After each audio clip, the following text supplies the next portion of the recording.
आघाडीवरचे update तुमच्याकडून सातत्याने जाणून घेणारच आहोत। तर इकडे सातारा लोकसभा मतदारसंघामध्ये कोण बाजी मारणार याकडे सगळ्यांचं लक्ष लागलंय। भाजपचे उदयनराजे आणि शरद पवार गटाच्या शशिकांत शिंदे यांच्यामध्ये टफ फाईट पाहायला मिळतेय।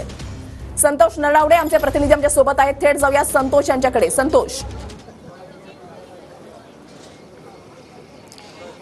वृषाली, मी साताराच्या जी मतमोजणी जी MIDC परिसरात आहे त्या ठिकाणी आहे। आता सध्या कर्मचारी जे आहेत ते या ठिकाणी आज जात आहेत आणि 8 वाजल्यापासून ही खरी मतमोजणीला सुरुवात होणार आहे। खरं तर साताऱ्यामध्ये 16 उमेदवार आहेत ते आज आपलं नशीब आजमावणार आहेत। यामध्ये महत्त्वाची काटेकी टक्कर जी पाहायला मिळणार आहे ती म्हणजे शशिकांत शिंदे जे महाविकास आघाडीचे उमेदवार आहेत आणि महायुतीचे उमेदवार खासदार उदयनराजे भोसले अशी असणार आहे।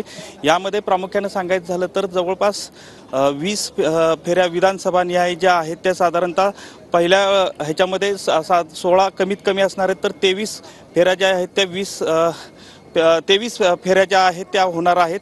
एकूणच सांगायचं झालं तर महत्त्वाची काटेकी टक्कर म्हणावी लागेल, कारण सातारा लोकसभा मतदारसंघासाठी दोन्ही उमेदवारांनी खात्री व्यक्त केलेली आहे की आम्हीच निवडून येणार अशाच पद्धतीनं। आणि सध्या जे कर्मचारी वर्ग जो आहे तो आतल्या बाजूला जाताना आपल्याला एकूणच पाहायला मिळतोय। वृषाली, नक्कीच साताऱ्यामधल्या लढतीकडे सगळ्यांचं लक्ष लागलेलं आहे। भाजपचे उदय